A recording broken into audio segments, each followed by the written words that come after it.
So, this book that I want to talk to you about tonight is like a snapshot of a journey. It's a snapshot of the journey that I've been on for decades.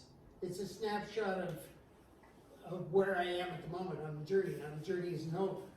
So, in fact, 8 years ago, I wrote another book called The Seer's Explanation, which was a snapshot back then, and I really didn't understand very much of the journey I was on. So, the book kind of reflects that, but there's lots of information in there, and if you want more biography or more stories, there's stuff in there too.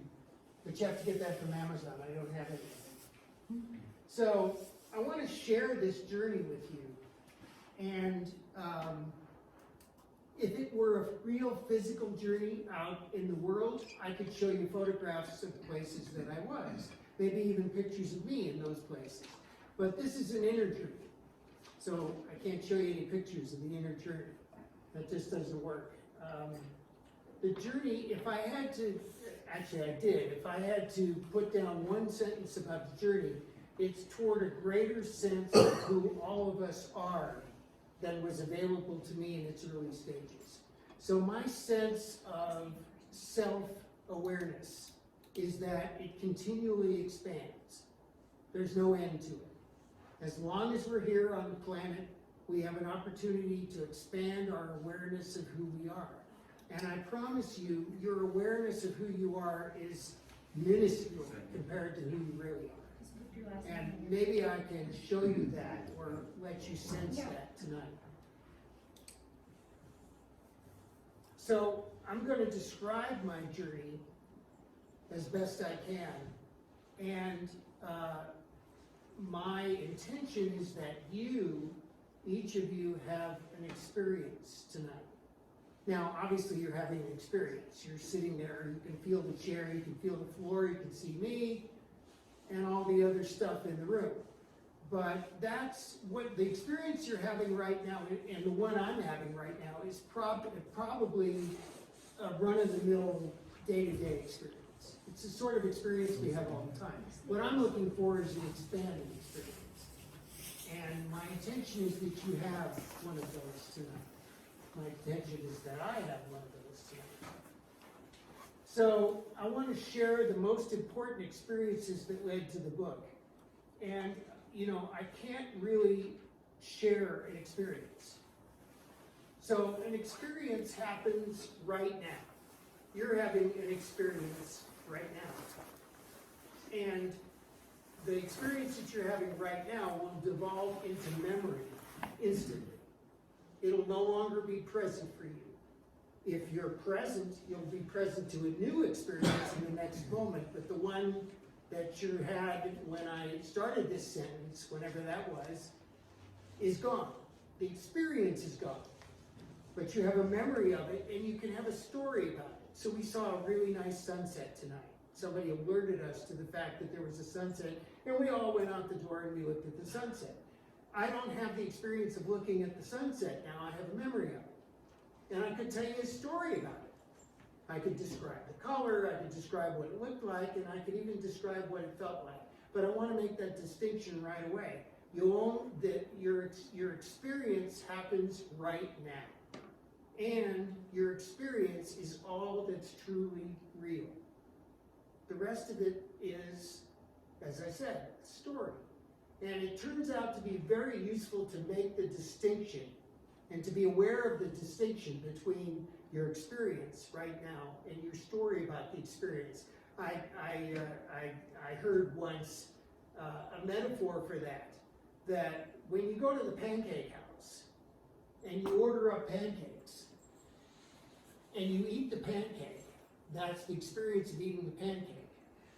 It's not the same as a description of eating the pancake, which is represented by the menu. If you eat the menu, you won't be satisfied. But we do that. That's what we do.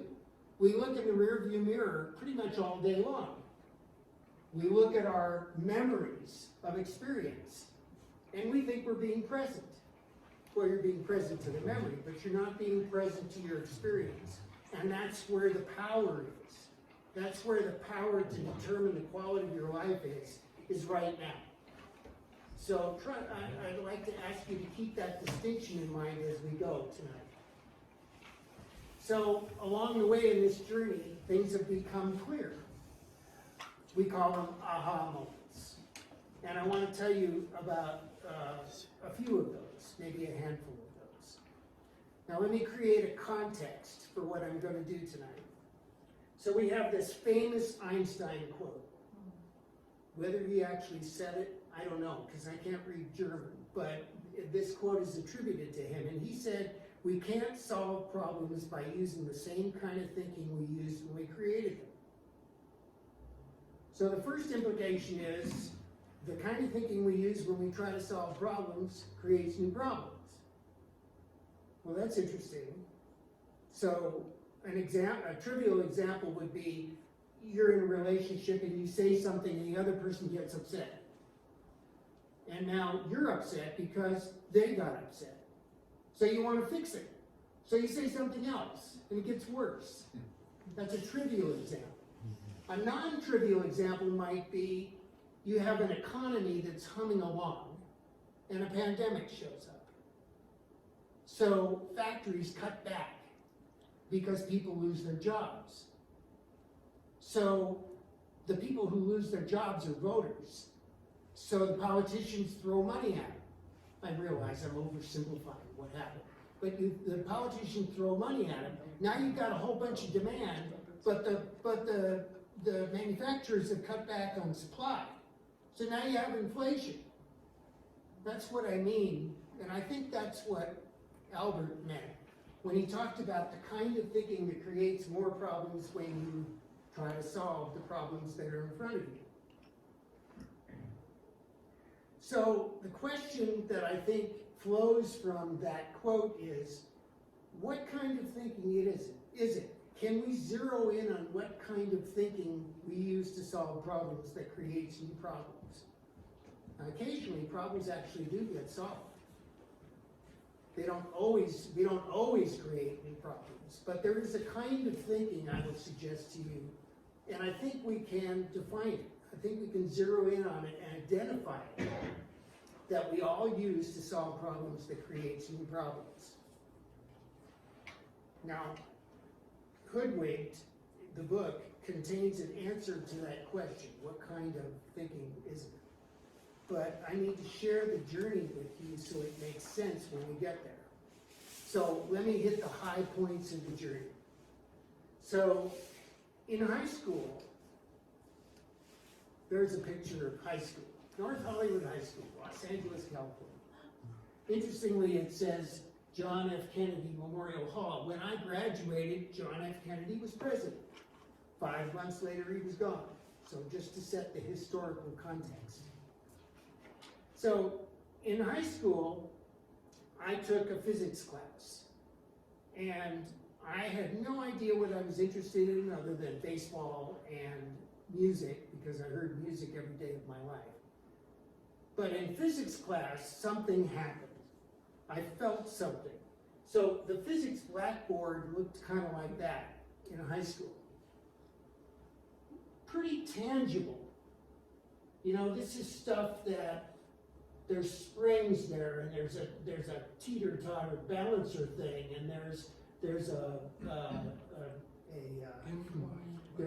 slope and a box, and how fast is the box going to go, and how much do things weigh, and how does that relate to mass? And these are fairly tangible things in the realm of human experience, things that we can see and touch. There isn't anything up there that you can smell or taste, but you get the idea. It's like stuff that's in the range or in the realm of human experience. So I began to notice in that class, I remember the guy's name, Mr. Corbin. So we're talking 1962 or 61 or something. It's pretty good to remember something that long. The experience was visceral. I felt it. It's like, ooh, I can actually understand. I can actually understand something about how the world worked. And that turned me on. That was the first time I really felt passion. you know, I felt it. It wasn't just interest. It was like, give me more. You know, I want to understand this stuff. So then I graduated high school and I went on to MIT. In high school, when I graduated high school, I was kind of a big fish in a small pond. I did really well. I was number 2 in a class of 400 and whatever. So I was kind of a big fish in the little pond.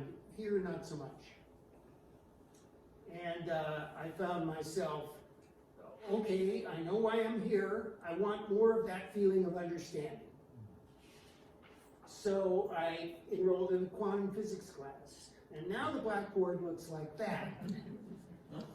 And, well, okay, I buckled down and I learned as much as I can, and I did okay. I got as far as a master's degree, by the way. And I was in a PhD program. But while we're still on this slide, the passion is kind of not there anymore for me. It's like it had shown up and it had hooked me, but it wasn't there anymore.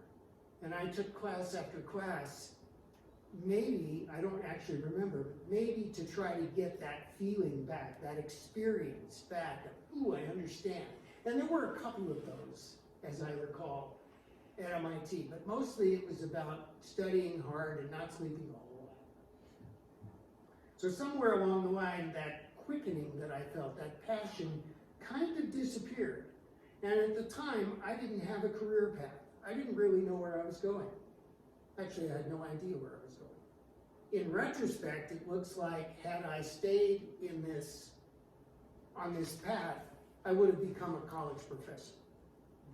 I didn't really enjoy the blackboard, puzzling over the blackboard, and I didn't really enjoy being in the lab and trying to get stuff to work. In fact, I had to do a thesis to get my bachelor's degree, and the experiment that I designed didn't work. So you kind of automatically got a B when it didn't work. You got an A if it did work. Mine didn't work, so I got a B. But it was enough to get the bachelor's degree. And then I went off to University of California, San Diego, and I realized at one point that I was running on inertia. You know, inertia is one of those concepts in physics. We ordinarily think of inertia as I can't even get off the couch, but actually it refers to when something is moving, it tends to stay moving. And I felt the inertia of going to school and taking classes, but there was no passion in it. There was no goodies in it. You know, it didn't draw me forward.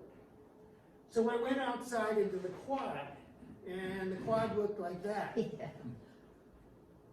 I got caught up in that. I felt purposeful, experienced a burst of energy, got involved with other people and started publishing a newspaper, an underground newspaper in San Diego, Navy Town, great place for an underground newspaper when you're protesting the war. And it was very exciting. And somebody blew up my car who didn't like what we were doing, and somebody else shot a few bullet holes in the front door of the office that we had downtown, so we moved everything in-house. And after a while, it was like, what am I doing here? You know, it's like, I thought we could publish this newspaper and wake everybody up. And everybody would say, oh yeah, we don't want this war, we don't want those people in office. Well, it kind of went on and on and on, and I got tired of feeling like I needed an armed guard on the house, which is what we had.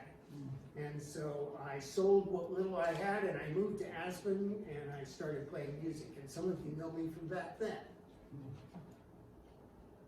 In 1973, my dear friend Jan Garrett introduced me to this guy.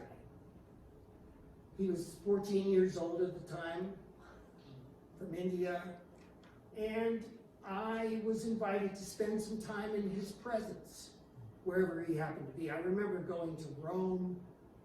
My wife at the time had gone to India to be with him. I remember going to Kansas City. I mean, there were numerous trips. And in his presence, I felt something. I had an experience. It was, in retrospect, I could describe it as giddy, wanting to weep, sometimes both at once. It was a powerful experience of being in the presence of someone who, and I didn't have an answer. I didn't have the rest of that sentence. But I did realize there are a few people on earth who were in some way connected to something greater. I couldn't define that way. I didn't know what that way was, but I wanted it. If I can feel that way just by being around him, and that happens every time I see him, then there's something real there, and I want that. So that was experiential. It wasn't born of learning what he had to say. It certainly wasn't born of learning Sanskrit, or even how to sit and how to eat and all that. I tried being a vegetarian, that didn't work. I thought that would work, but it didn't. Actually didn't work for my body either. But for some people it does. But my point here is that I was again feeling something that was drawing me forward. And I was enthusiastic again. I was excited again. And remained so. He taught a meditation. I learned the meditation. I still practice it. So at 73, it's coming up on 50 years. And then in 1976, I met this guy. And he gave a course called the S training. And I took the S training. And something happened to me in the S training where I experienced seeing my mind, my ego, as something else. It was like over there. And I'd always thought that was my voice. But all of a sudden, it was riled up about what was going on in that room. And I went, oh, that's over there. That's another thing. It's not me. It said, this thing you're doing is evil. And I went, no, it's not. And all of a sudden, there were two of me. You probably all know who Eckhart Tolle is. Eckhart Tolle explained the same thing in his first book, I think. He told the story of coming to a point where he wasn't feeling really good about himself, and he said, I can't stand myself. And then he went, wait a minute. Sounds like there's two of me. The one that can't stand myself, and the one that I can't stand. And that was like something that, it was a break. It was a break in the continuity of his thought process. The experience that I had where my mind was something else, where it was separate, where it was over here, was a break in the continuity of my experience. Something changed. Something profound changed. And ever since, when my ego gets riled up about something, I know it's not me. I can feel it. It doesn't feel good. I feel anxious. I feel stressed or angry. And if I notice that, and if I go, thanks very much, but no thanks, then I feel better. So there's value for me in making that distinction, and that has held up for, 45 years, whatever it is. And the other thing about the ego, my mind, saying to me, this is evil. Now, what was it doing? I think it was trying to distract me and put itself back in charge. Because I was sitting in that room having an experience of an expanded sense of myself. And my ego didn't want that to happen. So it called the whole thing evil.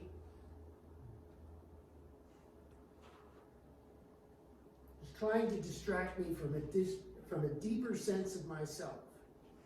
Meanwhile, I've been reading books by this guy. Probably all of you have encountered this guy back in Aspen in 70 or 71. It was almost like he was required reading. We would walk down the street, and I don't remember what the bookstore was called that's across from the bathrooms at the park in downtown Aspen. Anybody remember what that bookstore was called?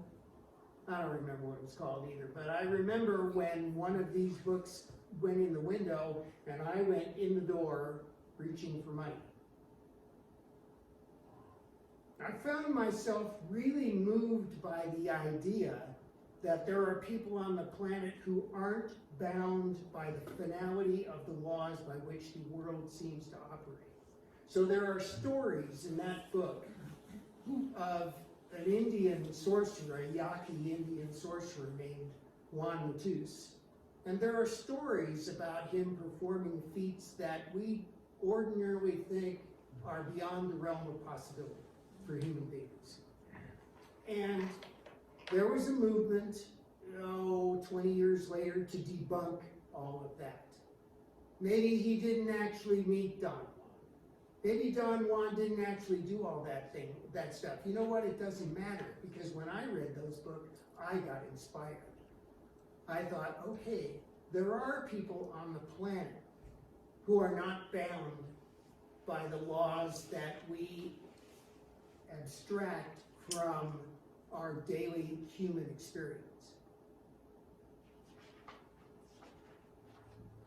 And then I had one of those experiences of my own. I bought that car. It's an International Scout. I think it was a 73. And I bought it in Southern California. And the criteria for buying that car were, it had to carry a whole bunch of music equipment and it had to have four-wheel drive. Those were the two criteria I had in mind. I wasn't really committed to having a good-looking car. And the one thing I didn't consider at all was gas mileage. That thing got terrible gas mileage. And as I was driving it, now, this is 1974. I don't have a cell phone. I don't have a credit card. I got money, paper money in my pocket, and this thing is gobbling gas like crazy. And I went to MIT. I know how to figure this out on the fly, and I'm not going to make it home. It scared the shit out of me. I mean, I was terrified. I had never hitchhiked. I'd never been out in the desert. I call it the desert, although, of course, it wasn't all desert between LA or between Berkeley in this case, and Aspen. But I was freaked out. I was really afraid. And I had no religious training, but I'll tell you, I was praying my butt off in that car. And I was doing it out loud. And I heard a voice. And the voice was deep, and it was resonant, and it was powerful, and it was authoritative. And it said, "Don't worry, Larry, we'll get you home." 7 words changed everything again.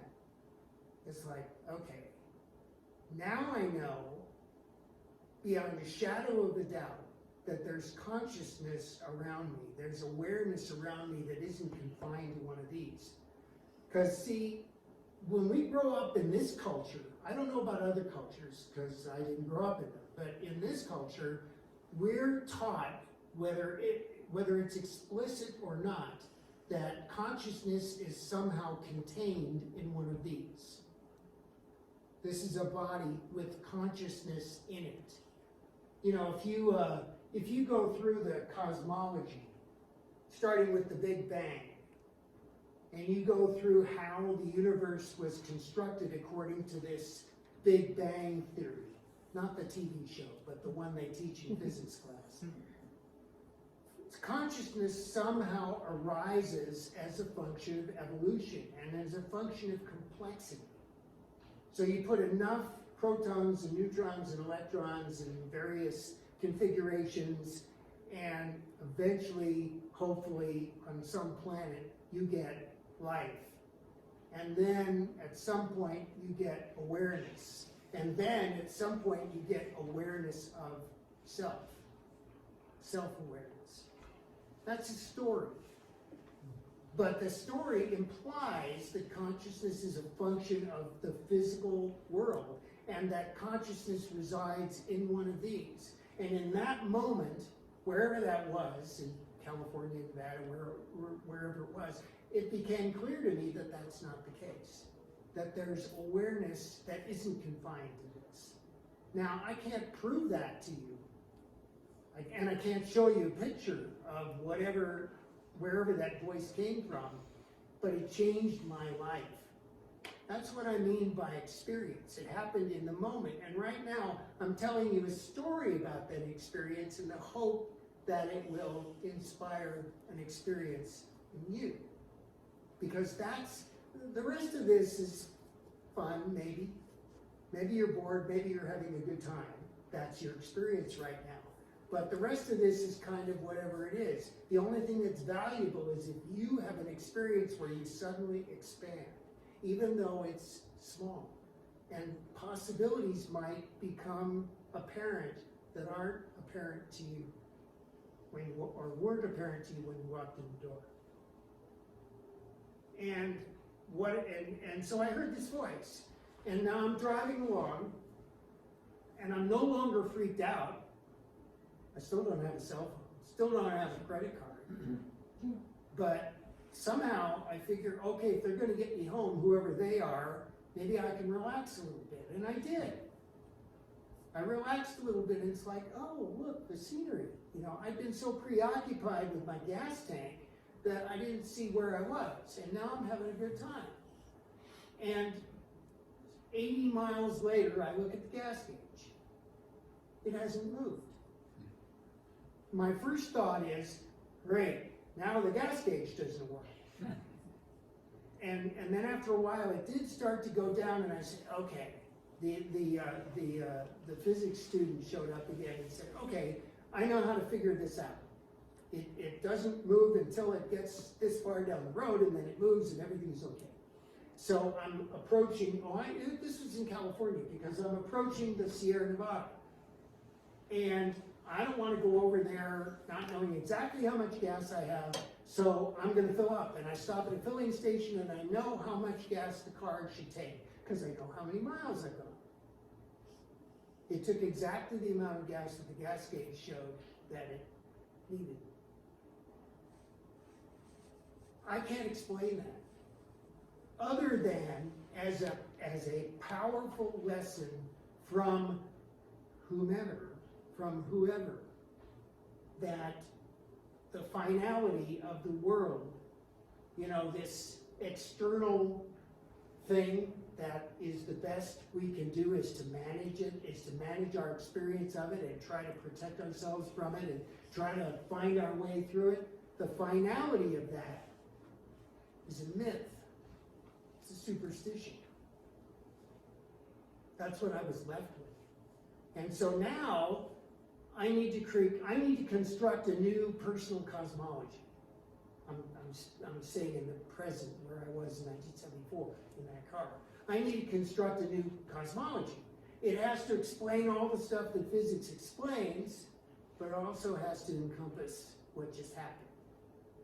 So the book that I'm presenting to you tonight is the current state of that journey to find an explanation of what's really going on.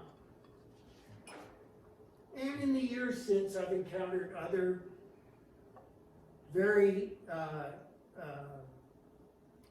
very useful people who channel, that's their word, they channel higher consciousness. Not disembodied, but unembodied consciousness, or unembodied awareness. These three people have been really powerful influences for me in learning how to articulate this stuff. And I think these people want to assist us in discovering who we really are.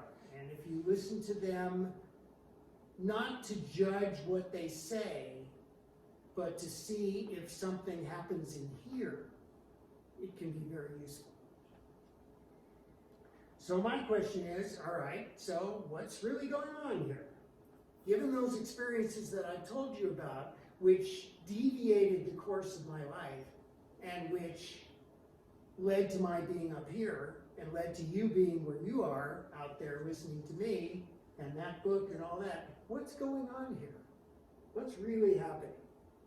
So my hero, and very often a physics student will have Albert again as his hero. I imagine a conversation between Albert Einstein and Juan Matus, the fellow that Carlos Castaneda wrote about, this Yaqui Indian sorcerer. And so he's represented by the raven, and the raven says, "Hey Albert, which comes first, consciousness or the physical world?" And Albert says, "That's a good question. Well, if we look at quantum mechanics." This slide I put in here to represent questioning the assumption that the physical world comes first, that it's permanent and we're transients. If you think about a human life, it has a beginning and an ending. There's a point before that human life appears on the planet, in the world, and there's a point after which that human life is no longer there. It sure looks like human beings are transient, and this is what's permanent. Isn't that obvious? Isn't that common sense? And in physics, you can do a reductionist approach. You can say, well, what's this made of? And you can define the material that this is made of. And then, well, what's that material made of? So this isn't wood, it looks like wood, but pretend it's wood, okay? What's the table made of? It's made of wood. What's the wood made of? Cellulose, largely. Well, what's cellulose? And I could have, but I didn't, put up a molecular map of cellulose. And it has atoms in it. Well, what are the atoms made of? Well, you can keep going. That's the reductionist approach. Where does the consciousness come in? In other words, you can take this wooden table, which isn't wood, I know, but I'm pretending. You can take this wooden table and you can get all the way down to quartz. But where did the consciousness come in? If you really think about it, I don't think it makes any sense at all.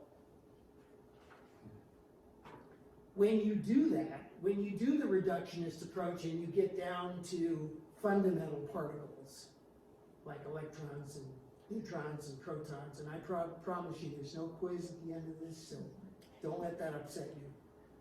You have to use quantum mechanics. You have to use quantum theory. Quantum theory is one of the two most powerful theories we have to explain our observations of the physical universe. The other one is general relativity. I'm not going there, don't worry.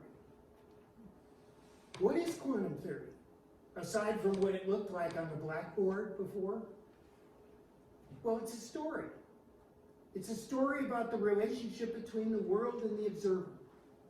If you study quantum mechanics, you are taught the equations by which the way it looks now, well, this is the way it's going to look in the future. And it's done that. It's done what just happened. Thank you.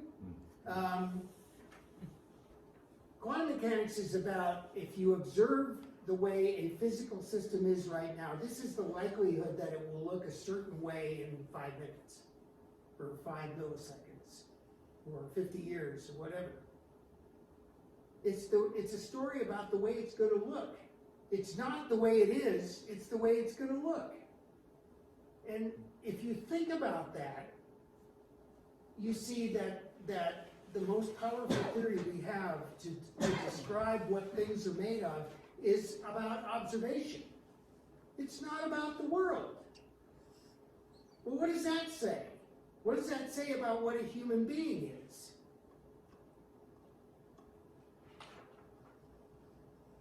See, quantum theory doesn't actually say anything about the world itself. It only speaks to what you're likely to see when you observe it.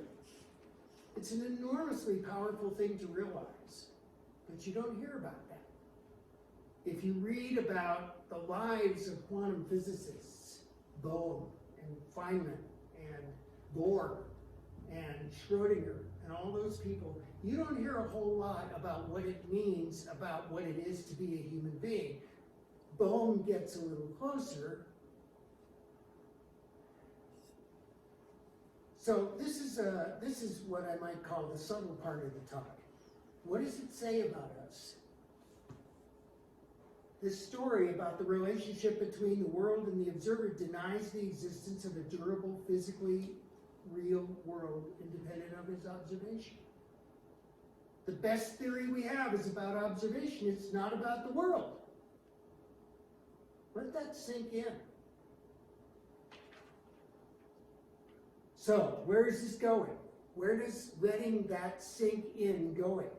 See, I gradually awakened to the realization that the world isn't what it looks like. It looks like a durable, physical, external entity that will outlast us. That's what it looks like. But I've come to feel that what the world actually is, whatever the world actually is, it behaves as if it reflects back our expectations of it and the story we tell about ourselves.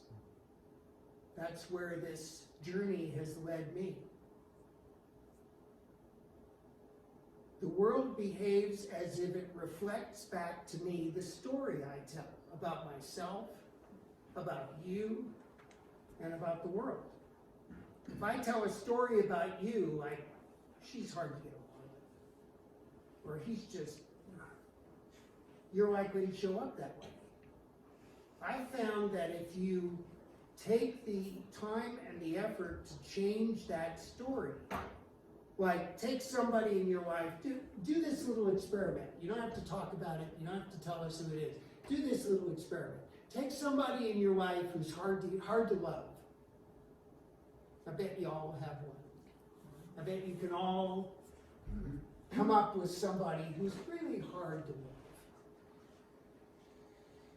And see in the next, don't do it right now necessarily unless you want to, unless it comes up for you, but in the next few days, see if you can tell a different story about that person.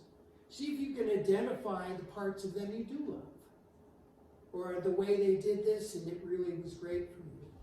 And then see if they start to show up differently. That's been my experience. And I'll do a little reading in a bit that will illustrate that for you. Okay, but back to the question. Why are our problems so hard to fix without creating new ones? Because that's where we started. So let me tell you what I think is going on. You have the fish. He's swimming in a container called the ocean. He's never been outside of that ocean. So consequently, everything he's ever looked at has been through that ocean, through the water. Now, the ocean consists of water, largely of water. And I say largely because there's stuff dissolved in the water. Sand, silt, organic matter, whatever it turns out to be. And those impurities, let's say, those impurities distort or otherwise interfere with his view of whatever he's looking at. He doesn't know about the impurities. He doesn't even know about the water. He's just looking at whatever he's looking at, but the stuff that's dissolved in the water affects or distorts whatever he's looking at. Well, ladies and gentlemen, we live in an ocean too. That's us, those eyes. That represents us. We live in an ocean too, and we've never been outside of that ocean. Everything we've ever looked at has been through that water. See, our ocean consists of our beliefs. It consists of everything we know about ourselves, about each other, and about the world. Everything we know is represented by that ocean, and we look at everything through that water. So let's take that as a premise. So far, so good. Although the water itself can affect how things look. You may have had the experience of lying in the bathtub and looking at your feet, and you think they're further away than they actually are. Or is it closer? I can never remember. But the water itself changes the way your feet look. Everybody had that experience? Mm-hmm. Good, okay. But there's an additional problem for us human beings, because our belief systems contain impurities as well. Our ocean of understanding has impurities dissolved in it, And those impurities act to distort or otherwise interfere with our view of whatever we're looking at. We don't know about those impurities, so we think whatever we're looking at is the way it looks. But it's being distorted by impurities in our ocean of belief. What are those impurities? Well, misunderstandings, mistaken ideas, things we were told by people who didn't know any better.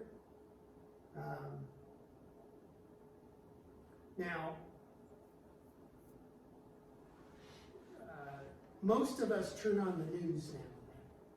We do it with the radio, or we read a newspaper, or we turn on the TV.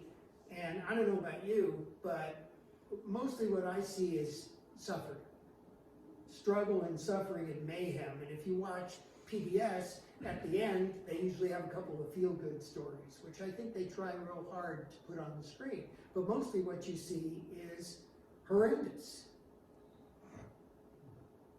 I think if you consider the scope of the suffering in the world, the word misunderstanding is inadequate. I think a better choice would be superstition. I think we're a superstitious bunch. I think those of us who try to fix the problems in the world are looking at those problems through an ocean of superstition. I think that's why we don't get to fix those problems. As long as we're immersed in that ocean of superstition without realizing it, we will continue to act out this human drama over and over and over again. Here's how Shakespeare put that. Tomorrow and tomorrow and tomorrow creeps in this petty pace from day to day, to the last syllable of recorded time, and all our yesterdays have lighted fools the way to dusty death. Out, out, brief candle, life's but a walking shadow, a poor player, that struts and frets his hour upon the stage and then is heard no more. It's a tale told by an idiot, full of sound and fury, signifying nothing.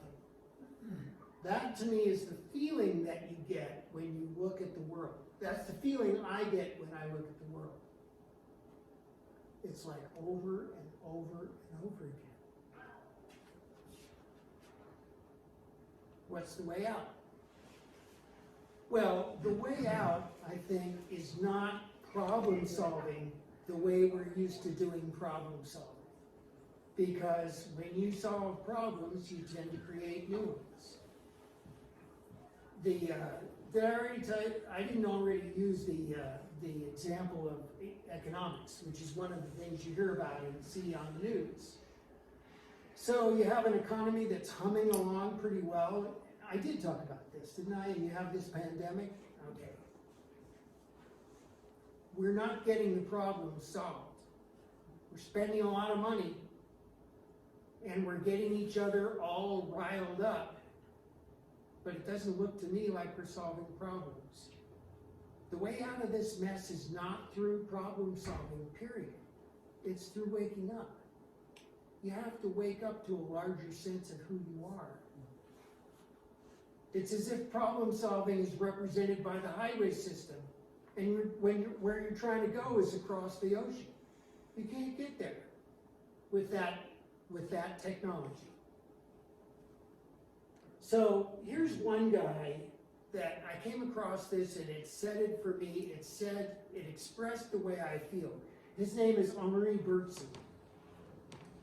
And he said, fortunately, some are born with spiritual immune systems that sooner or later give rejection to the illusory worldview grafted upon them from birth through social conditioning. They begin sensing that something is amiss and start looking for answers.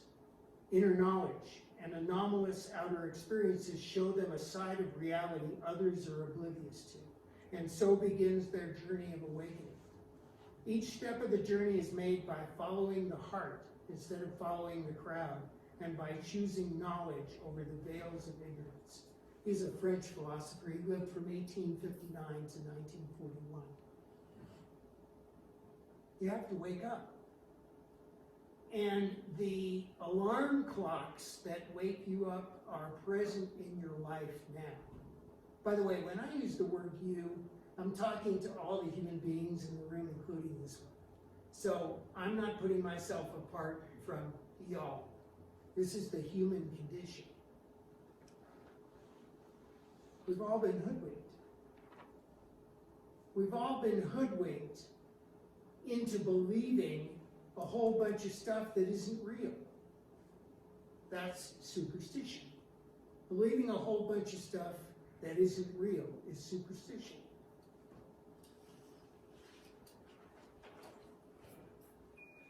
The veils of ignorance, he talks about. Knowledge, like power, can't be gained from other people. It has to be claimed by ourselves. Knowledge has to be claimed by yourself.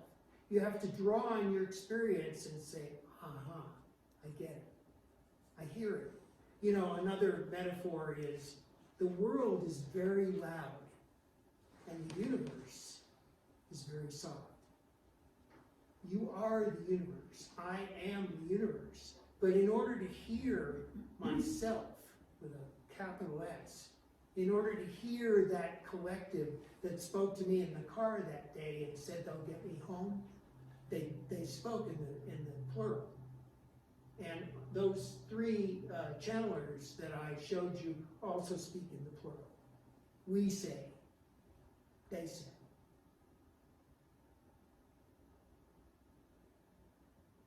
We've all been hoodwinked into accepting as real the illusory worldview grafted upon us by social conditioning, that everything is a trade-off, or a zero-sum game, that physical decline is inevitable, that you have to go out and find love, that you have to make things happen, that you have to fix problems, that you have to fix the world.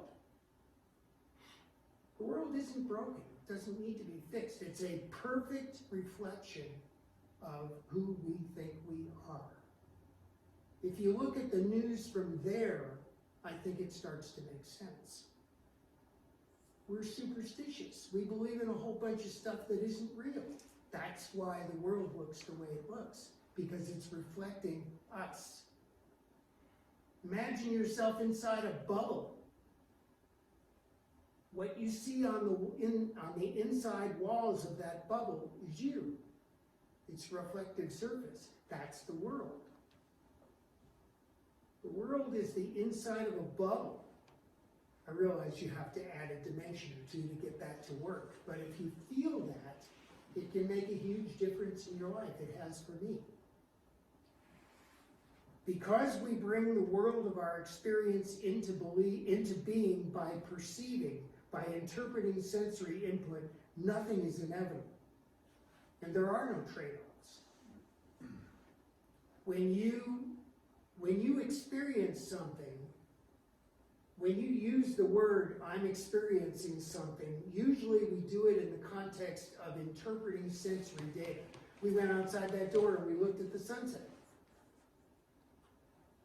You know, the light from the sunset hits the rods and cones and there are electrical impulses and my brain makes a picture of the sunset. And I think it's out there. It's not. The picture's in here. My brain's making a picture of sensory input. As far as we human beings know, that's all there is. There isn't any out there as a place,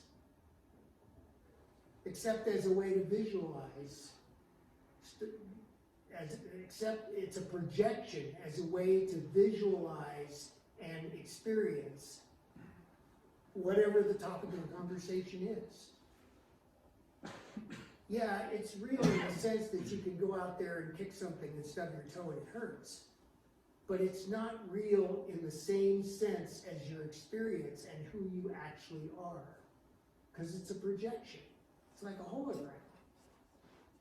What's real is your experience. So what's your experience right now? Ask yourself. Are you bored?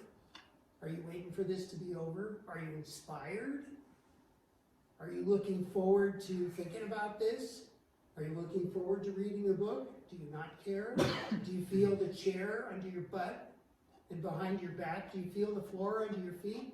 Do you feel the temperature of the air? That's real, in the moment, right now experience. The problem you're having with your brother, that's not real. It's a memory. It's not experience. It's not happening right now. I hope I'm getting to make this distinction for you because it's crucial. If you be in the right now experience and leave the past to memory, you can rummage through it now and then if you need to remember a phone number or something like that, or what happened the last time you opened the door too fast or something like that. But if you can stay in the now and stay out of the future, which is again a picture that you have right now of what you think might happen, and stay in the right now, you'll begin to feel your belonging. You'll get to feel that you're a part of, like a fractal. Not like you're not all of it, like you're just a little part, but you're part of it all. You are it all. You are the universe. Looking at the universe from a particular place, or looking at the world from a particular place. Okay, I told you I'd do a little reading. I'm going to make this as quick as I can. But I want to illustrate the idea of changing your story. And I want to illustrate that with me and my mom. Probably something that everybody can relate. So this is a reading from Hoodwinked. I venture to say that everyone who knew me and my parents when I was growing up saw a loving, fully functional family unit. That was my experience much of the time. Underneath the surface, however, there were dynamics at play that would have required a dispassionate and careful viewing to perceive. I didn't have that perspective back then. I didn't know why I felt what I felt. But recognition of these dynamics in my later life have served me as a way to illuminate the idea of a reflexive world of experience, the world reflecting back to me my story. My mother was certainly the dominant figure in much of my life. She and I were on the planet together for about 62 years. Memories and photos I have from our early years show us to have been especially close. My father died around the time of my high school graduation, so my relationship with my mother became the dominant influence in my life. Maybe you can relate to that, maybe with a mother or a father or somebody else. During my academic years, my mother was fully supportive of my path in life. I never thought much about that support. I just assumed it was a natural part of my emotional landscape. When I left school for street politics, and later for playing music in Aspen, I felt her approval steadily diminish. I didn't feel her approval. My feeling of her approval steadily diminished. I fought hard to get it back. I really tried. I wanted it back. I wanted her approval back. I kept her apprised in my efforts to make my own way, and I consistently attempted to regain that approval by explaining why I made the choices I did. But in 1970, playing rock and folk and country music in Aspen, Colorado, I had seemingly left behind an important and certainly not inexpensive education and career path. I expended enormous quantities of energy trying to justify myself to Mom. I didn't realize at the time what was really going on. I was not aware that I was engaged in a power struggle that largely defined my being in the world. It consumed me. Throughout my childhood, I believed that personal power was out there, principally in the hands of my parents. Much later, I came to see that for many decades, the defining theme of my life was to try to get that power back. I made choices that made me happy, and then I tried, mostly unsuccessfully, to get my mother to agree that they were the right choices. I really tried. I also came to understand that what I had previously seen as a struggle to be right in a disagreement with somebody out there was better understood as a conflict within myself. It took me decades to see that. Over many decades, I had internalized my mother's view of a son's proper behavior, and that view conflicted with the choices I was making. Not understanding that point, I projected the conflict outwards into my relationship with her. From that perspective, my mother never accepted me for who I am. That's my story. That story has elements that many readers might find to be similar to their own story. She just doesn't understand me. My life would be so much better if she did. You might have to make it he for you to relate to it. That's the story I invented. I fed it from year to year, and for me, that story was the relationship. But after her passing, something different happened that relates directly to the new life story, the new explanation I've been trying to explain in this book. In the course of many, many hours of reflection on that relationship, I've come to realize that the story I told all those years about my relationship with my mother not only served to justify my actions and feelings, but also served to perpetuate the difficulty of the relationship. The power struggle I couldn't win and didn't even manage to identify as such. Let me do that again. The story I told all those years not only served to justify my actions and feelings, but also served to perpetuate the difficulty of the relationship. As time went by, after my mother passed, I sought a better answer, a more satisfying and empowering way to think about our relationship. I was reminded of an idea I took from Don Juan. He spoke about the petty tyrant. According to Castaneda, Matus said that the world itself is the tyrant because its reflection back to us of the description into which we live our lives is inexorable and unyielding. It always tells the truth. It always reflects back the story we tell. It's inexorable and it's unyielding. From that point of view, there seems to be no getting around the fact that whatever story we tell gets reflected back to us, and the conditions of our lives will not change until we tell a different story. That's why you can't fix problems with action. That's why the problems of the world act like, what is that, whack-a-mole? You whack it down over here and it pops up over there.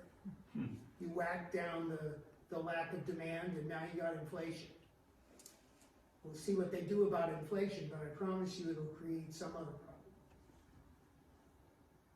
So I decided to say to people that she had actually made a significant contribution to my search for understanding of what a human being really is. The inquiry that's the subject of this book. Without any hope of feeling the satisfaction I thought I would gain from convincing her that I was on the right path, I had no choice but to go deeper into the understanding of who I really am, so that I could then feel real certainty. Therefore, I made her my petty tyrant, my life coach after the fact. And I don't know if what I showed you about quantum physics is in any way a nudge towards expanding your view of what a human being actually is. But the most powerful theory we have of the universe is about observation. It's not about the world. If you can internalize that the way I have worked to internalize it, I see that a human being is a creator. We create the world that we experience by interpreting sensory data.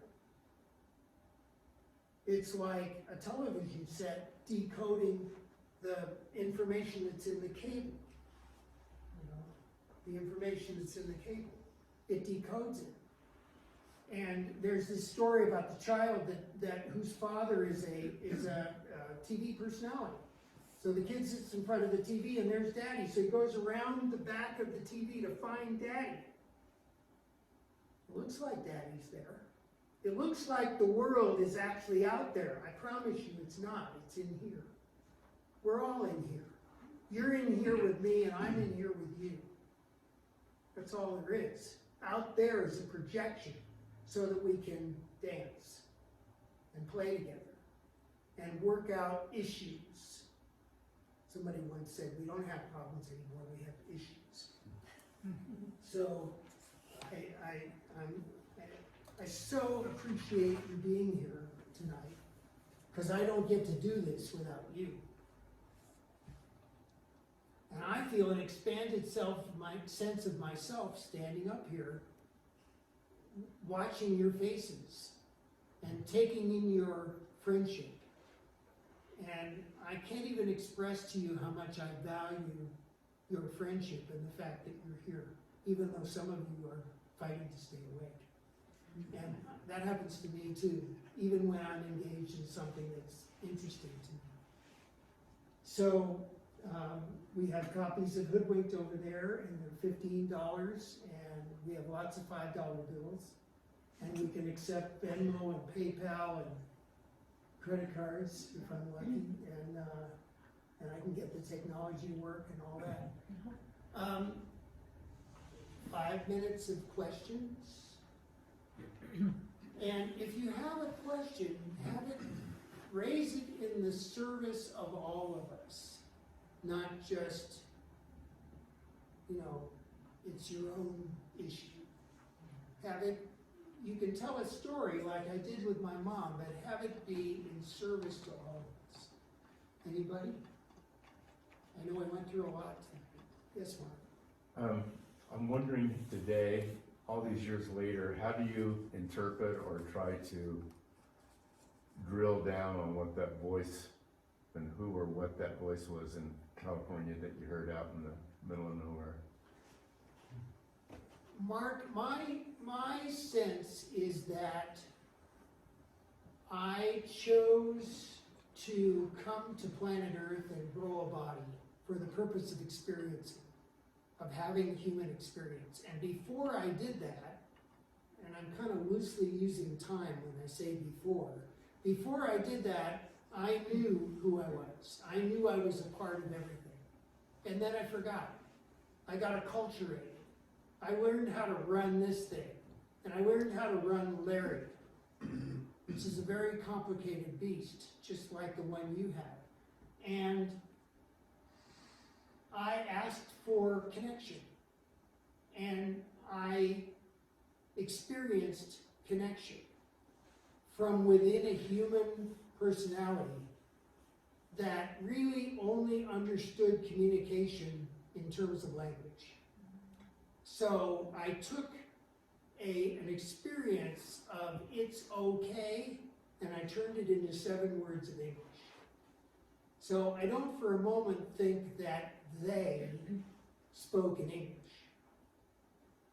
But my connection with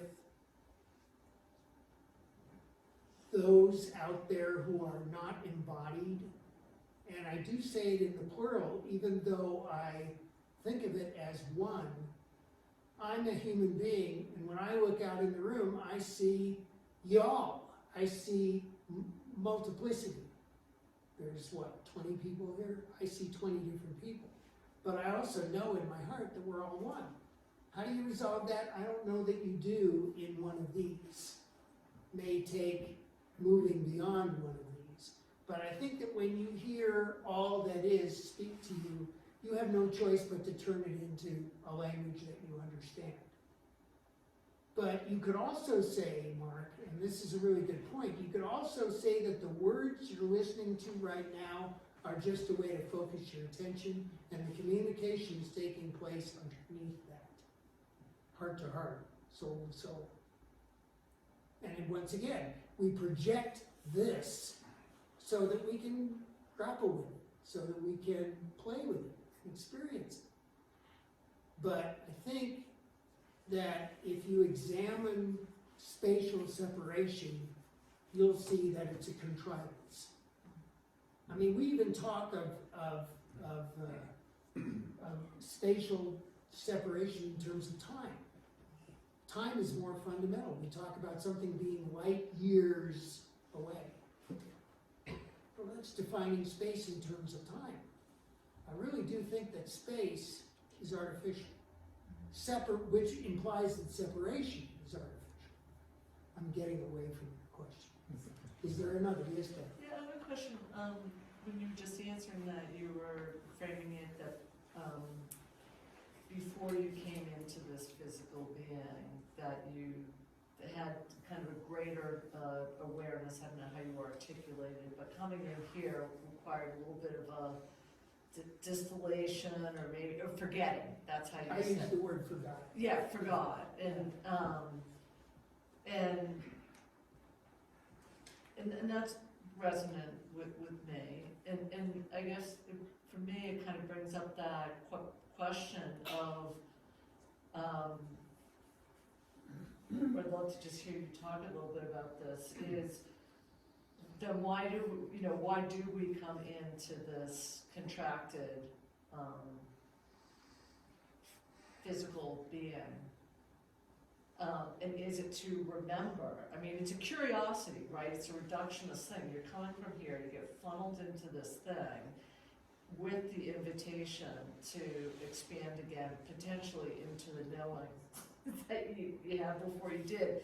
It's a wild trip, and for me, it kind of begs a, Let me see if I can show you why we come here. yeah. Okay, come here.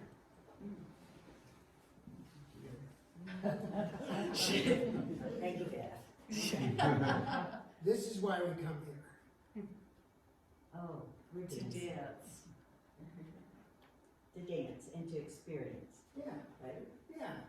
Dancing is really fun. Yeah, yeah. Well, that's what we do, all of us, with one another, and with our computers, and with the room, and with all that is, we're dancing. Right. But we smear a layer over the top of that called ego, Mm-hmm. and now we have problems. Mm.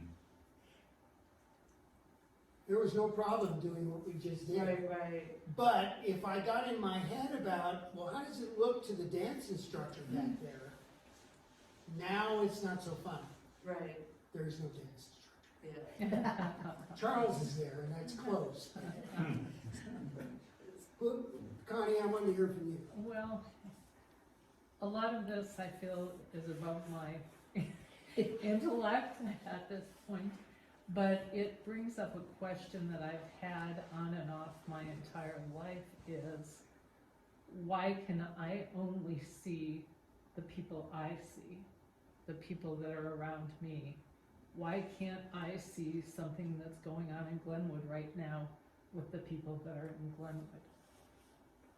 There's a metaphor for that. Have you ever used a camera where you could adjust the depth of field? So you're looking through the camera and you're turning something, I don't really know how this works, but I've seen it, where there's something in the foreground and the background is diffuse. And you turn this thing and the foreground goes diffuse, and all of a sudden you're seeing in the background. So it has to do with focus. It's a rather loose metaphor, but it has to do with focus. You're focused on your here now, and this is what's here now. Glenwood is a story. You can't experience Glenwood.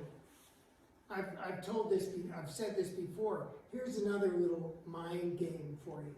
A human being cannot experience there. Okay? I'm here. I'm experiencing here. Well, I can go over there and experience there. So I go over here, now I'm here. I can't experience there. There is a concept. It's not real. Here is real. I can experience here.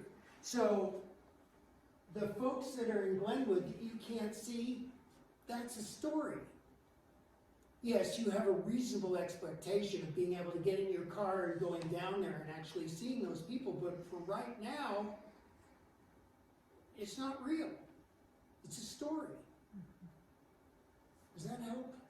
A little bit, but why am I having my stories, and I know Janice, and I know her stories, but I'm not seeing the same thing that she's seeing in her life? That's why all of us are here. All of us are here to form a composite view of the world. And apparently it takes about 7.5 billion of those individual views to create a composite of what we're dealing with. And all of those souls, in my story, in the story I tell, all of those unembodied souls chose to come here to participate in this drama, this play, where we get to work this stuff out. And we really made a lot of progress in the last few thousand years, even though it's such a mess right now. And partly, it's a mess right now because of our expectations. You know, I expected things to be better by now. I'm just telling you my truth. When Barack Obama was elected, I thought things would be better by now than they are. And I think I can explain why they're not, and I think that's what I endeavored, and I know that's what I endeavored to do with the slides I showed you and what I talked about.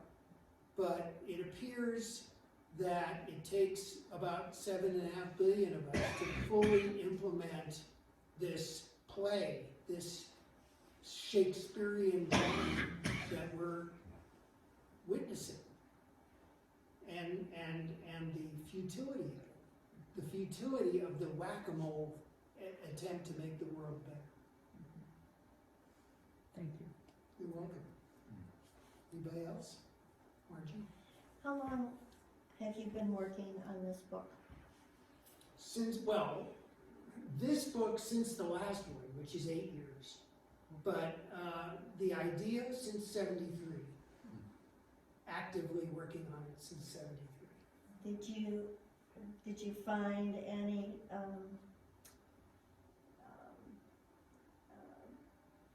impetus to get to where you could write it from COVID? Well, it was the seclusion That's what that I was thought. part of being in that frame of reference that allowed us to get this thing done, yes. Yeah. I had a similar thing. Just the isolation really helped. Yeah. Yeah. And that feels purposeful to me. It doesn't feel like an accident. And it's funny because it really wasn't relating to other people, it was all me. And it was a very useful time. Yeah. It was an opportunity for Kay and me to do this project together and to discover the enormous strength of our relationship. Because when she says, I've read this sentence 3 times, I don't understand it, you need to rewrite it. And my ego goes, I think it's a perfect sentence. We got through that with flying colors.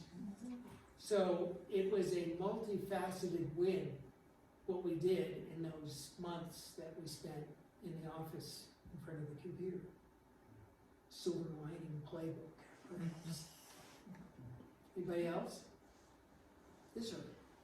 I remember being fascinated when I read that a child, a baby, doesn't recognize a separation between itself and the mother until about 2 years of age. And it appears that we become aware at that point in a different way. And partly what I think you're talking about is how do we reintegrate into that unawareness of being connected. I think that when we come forth as infants, we are confronted by a barrage of color and light and movement, and we have no idea what's going on. And we have to learn to distinguish objects. We have to learn to isolate objects from the background. And at some point, it becomes clear to the infant that there's an other out there upon whom she or he is fully dependent, and that generates the parent-child relationship. Before that, it's all one thing. It's all one undifferentiated thing. We have to learn to recognize the world. We have to learn to, and the way I like to say it is we have to learn to create the world out of an undifferentiated mass of sensory input. That includes sights and sounds and tastes and smells and touch. Yes, Kathy? It sounds like that detachment would be a useful tool. Yeah. Detachment, when you meditate, you release thoughts and focus on breathing. When you detach, you can also separate from your emotions. And it can sound like it's not compassionate, but it also can be useful. What sounds like it's not compassionate? Being detached, Being detached. I see. having detachment, but I see. But I'm just curious if you, without saying that word tonight, if that is some of what you're saying, that you detached from your ego. And you separated that. And The way I put it is, the way I have put it is, I was able at some point to begin to distinguish my ego, my personality, my invented self from who I am. Before that moment, or before that process played itself out, I didn't make that distinction. It was all one thing. I thought it was me that was calling, I would have thought it was me that was calling that training I was sitting in evil. I say it's evil, but in that moment it was like, who said that? That wasn't me. I'm having a ball in here. What do you mean? You know, and all of a sudden there was that distinction. Making distinctions is part of waking up. You begin to make distinctions that you didn't make before. Like the distinction between experience and memory. Werner Erhard, whose picture I showed you earlier, used to talk about what human beings do is we drive our cars around by looking at and holding on to the rearview mirror. And he was talking about the past. He was talking about memories that we're sorting through and sifting through to try to find an answer for what we're dealing with right now. And he said, when you drive your car like that, you have a lot of accidents.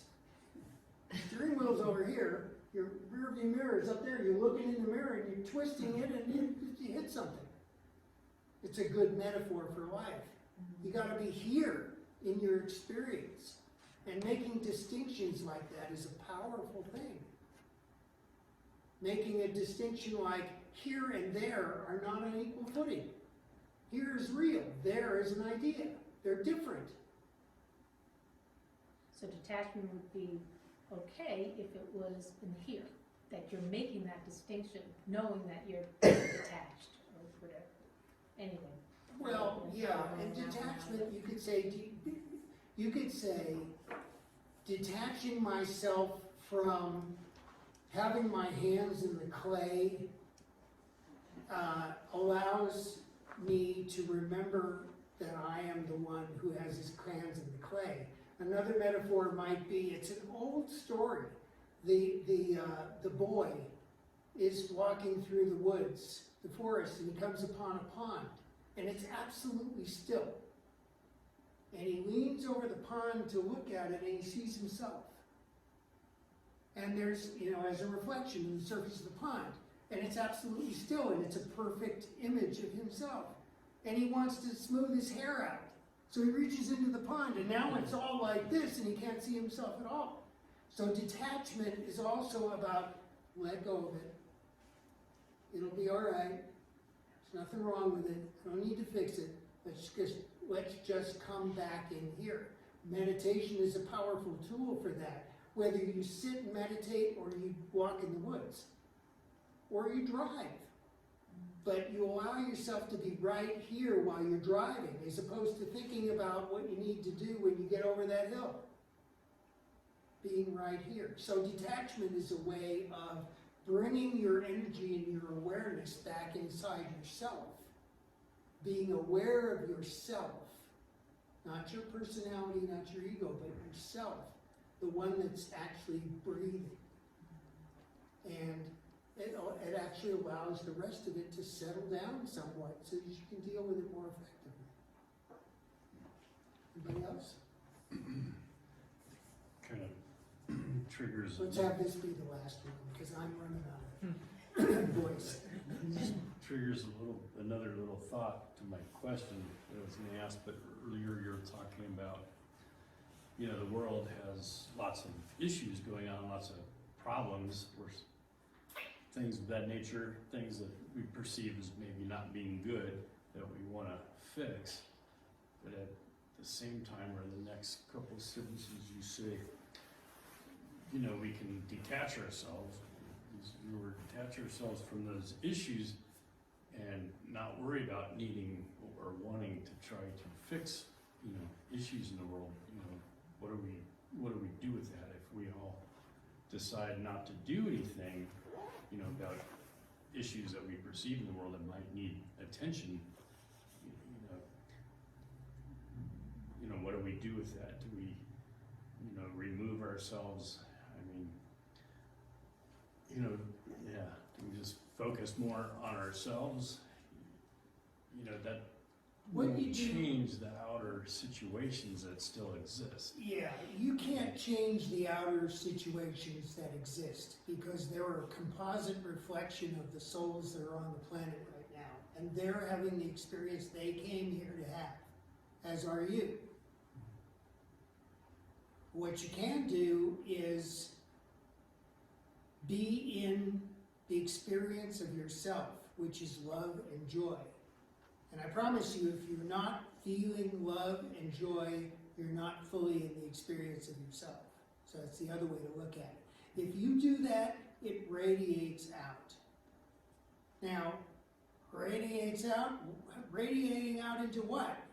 Well, can you see the gravitational field? No, but it sure keeps you in that chair. Well, you can't see the quantum field or the beingness field on the planet, but it affects you. And it sustains vibration just like every other field. So if you be in joy, it radiates out. That's the most powerful thing you can do to heal the world. Not to fix it, but to heal it. To heal the souls who are here, let them feel your love. That's all you need to do. That's all you can do, but it's also all you need to do. Thanks, everybody. I am so